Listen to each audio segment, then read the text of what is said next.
Hello, this is Steve Childs, The Way of Fairness, and I hope the traffic noise is not too loud. I'm up the canyon, Provo Canyon, and I want to share more what I'm experiencing and what I think it means, what I'm being told telepathically by spirits. I've started calling them all spirits. Anything that communicates that I can't see the body for, I call it a spirit. So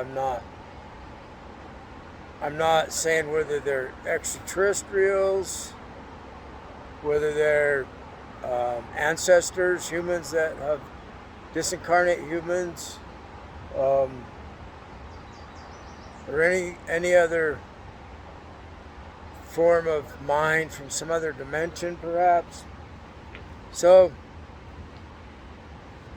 what I'm noticing is they have people organized, but nobody can talk about it. It's not allowed for people to talk openly about this. They have to stay silent. So here's what I think it's about. When I was a kid, I grew up in a town, Springville, Utah, the home of the mighty Red Devils.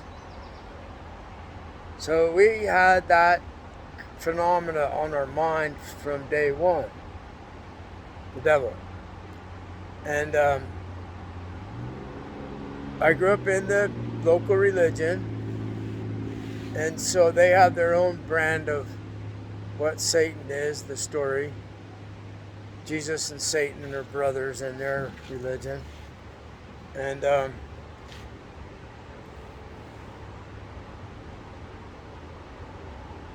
I thought that everybody was against the devil. That everybody was pro-Jesus all the way, because I grew up in the religion.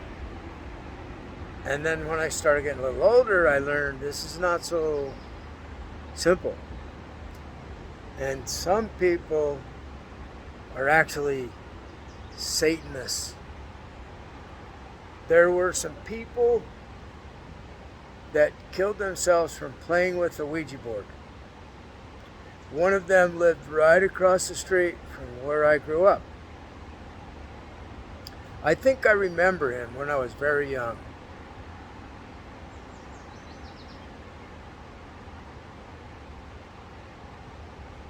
So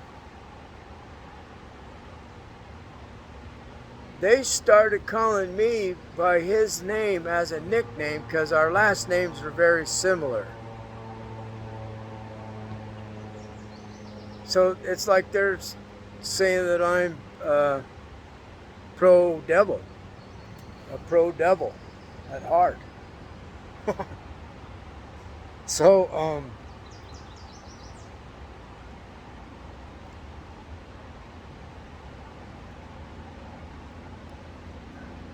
when I was a teenager, I started having this feeling, this inner feeling that I couldn't believe it, that it's me somehow. Like I'm the one that the Bible's about. And then I had more dreams about it. And I'm thinking, why are they giving me these dreams that I'm the guy in the Bible with the double-edged sword for a tongue, and I got the white robe with my name written in people's hearts? Not Jesus, my name, Stephen Childs, written in the people's hearts. So they're giving me these dreams telling me that it's me. Well, a few years after that, I decided there's no such thing as Jesus. It's just a myth. We're called mythicists. And because there's no good evidence. It's like I want to say something. What really matters to me more than anything else in the whole universe is actual truth and fairness. I don't care what it is. It's not my business. It is what it is. I don't get to choose what it is. I have to accept what it is.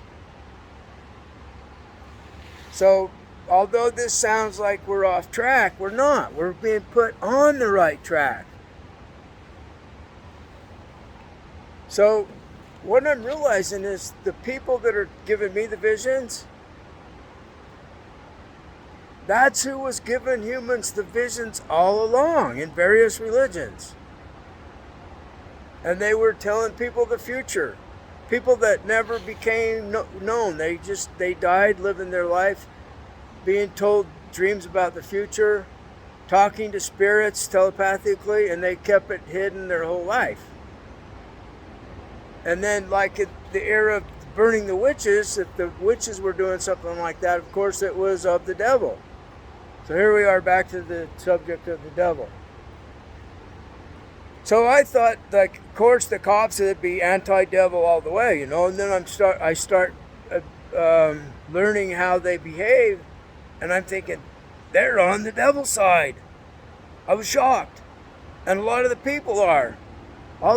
My family probably are on the devil's side, and I didn't even know it.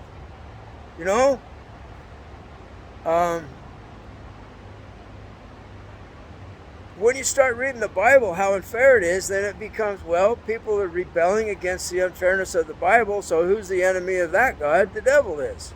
So they side with the devil. Nowadays, we have Satanists all over the place. And they're doing a lot of good politically and keeping the separation of church and state. Okay, here's where things are really getting interesting. I wanted to give you some background. I'm realizing how organized people are by this power. And I'll just call it the devil. Their minds are in communication of this boss over them. And they do whatever it says. And if they're not supposed to talk about this, they won't talk about it. They have to keep it secret. So, why can I talk about it? Well, the devil can't defeat me. That's why he can't stop me. He's tried to stop me many times. And he can't. I have more power.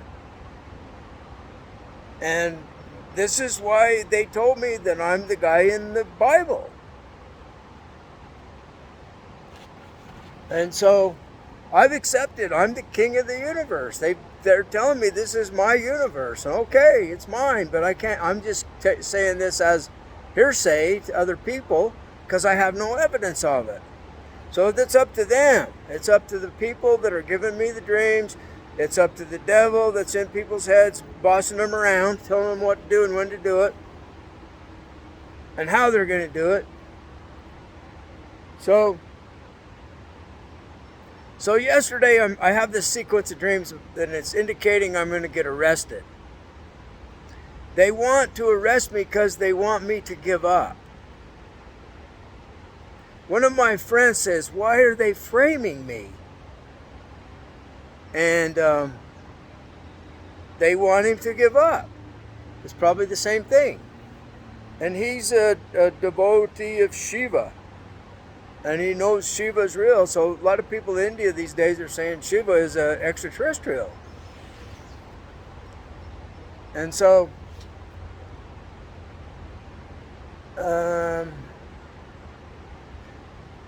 back to the arresting me, it's probably about my mushroom church, because that's part of it. It's that or anything else they could arrest me for. They're trying to get me to fail to go to court so that I'm guilty of contempt of court, and they can put eviction on my record, even though I hired an attorney and they agreed to not put eviction on my record, and it's all agreed on, and it's a done deal, but the court doesn't know that.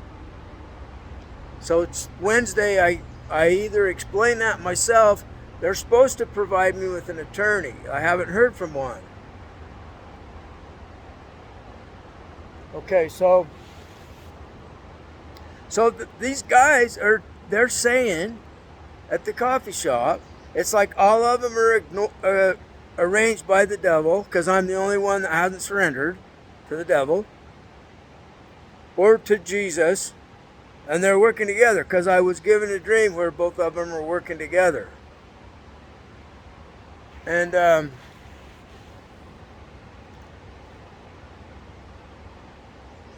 I told him to get out of my house. So they're playing this game of, one of them said, we're taking you in, we're going to be nice to you. And it's like, they want me to think the police are going to arrest me. And all of them know this, because they're being told about this drama telepathically, and the one that says something is told to say that, and the others do their part when they're supposed to tell me something. And they don't really know what each other's up to, but they see it unfolding right before their eyes. Oh, the Lord's doing this. The Lord's at work here. So, it's what's interesting is it's so obvious that humans are telepathically communicating with something that we can't see. And we can't talk about it. How crazy is that? I told my spirit friend, she's like closer to me than other humans, because she's always here with me. And she knows what's going on with me, like nobody else does. So I told her, I'm so sick of this. I'm so tired of this torment. It never ends. And she said, it's going to end, quietly. And I'm still believing it's not ever going to end. And she said, it's going to end soon. And then I started paying attention. So what I'm thinking, we're going to all find out what this is all about. They're going to tell us. It's like on The Wizard of Oz, where the big powerful wizard, the curtain's pulled, and there's the wizard, just this little guy, and the actual Wizard of Oz. So it's about time that they show up in some way. I've been told about UFOs landing. I've been told things like that. I hear that they're here. The aliens are here now a lot. So this is kind of indicating that what we thought was angels were extraterrestrials. It's like that Styx song.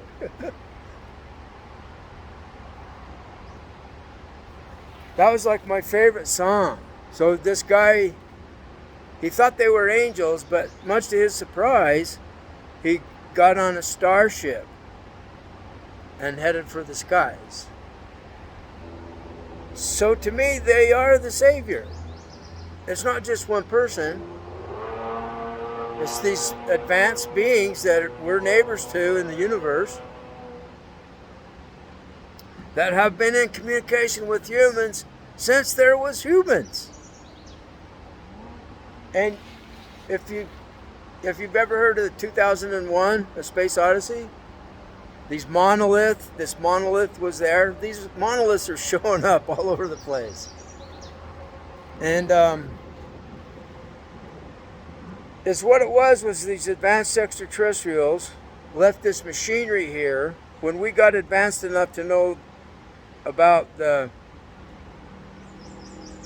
solar system and the galaxy we're in and the Big Bang and the Hubble expansion and evolution of life forms, then would trigger this device and it would set up the sequence of events that brought the knowledge to the planet and saved us.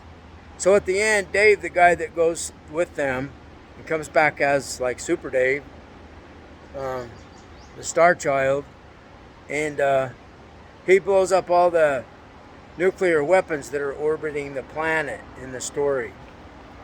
But the monoliths were there when the humans first started to develop pre-Homo sapien even.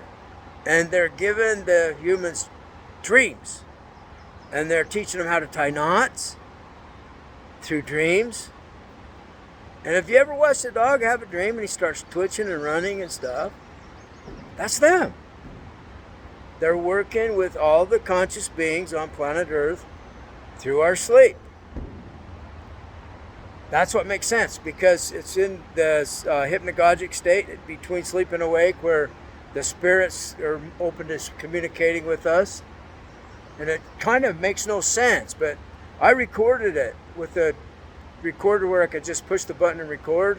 And I recorded all my dreams. I didn't have to turn a light on or get a pencil. And it's like I can't hardly make sense about what I said, but it reminded me of the dreams I was having. So I made rapid progress in communicating with them, doing that. I didn't have to wake up and write it down.